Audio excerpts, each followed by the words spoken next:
And obviously, like most HVAC company owners and home service company owners, they're going to look at the most visible thing as the problem because that's the data they have. And they were blaming the lead quality, saying, we just need better leads. Shane, what can we do to make these leads better? We can't keep spending this much money and not getting any appointments out of it. And totally understandable.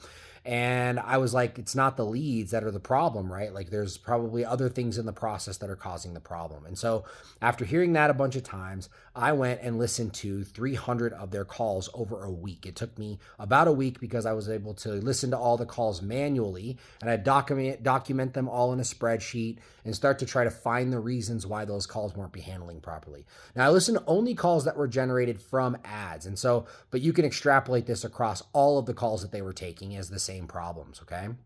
So, but that's why I was analyzing the calls, is because the leads weren't turning into appointments and they were generating leads. And I needed to figure out a way to keep my contract basically and make sure that I wasn't the actual problem, right? And so here's what I found, right? There's a few major things that I found that were kind of big problems, right? There were customers that were ready to book comfort evaluations and they were put on hold and they were never answered again, right? There'd be 2 or 3 minutes on hold and they would just hang up and they wouldn't call back and there was no information collected. They were just like, let me get you over to our sales department. And then they were just left on hold and those calls were dropped.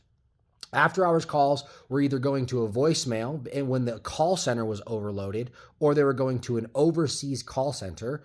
And that call center was a lukewarm experience at best, right? You'd have people calling in, needing somebody to come out tonight, and they would read the diagnostic fee for the after hours and they would just leave them hanging, right? Yeah, it's going to be $280 for us to come out and look at your system and then stop. Right. And people just get sticker shock, especially when they're already emotionally like high, like activated. And they would just be like, whoa, that's a lot. I'm going to call somebody who's cheaper. They'd hang up and they would never, ever call back the company back and they would lose that lead. And that happened 50 or 60 times throughout those 300 calls because they were getting a significant amount of after hours calls.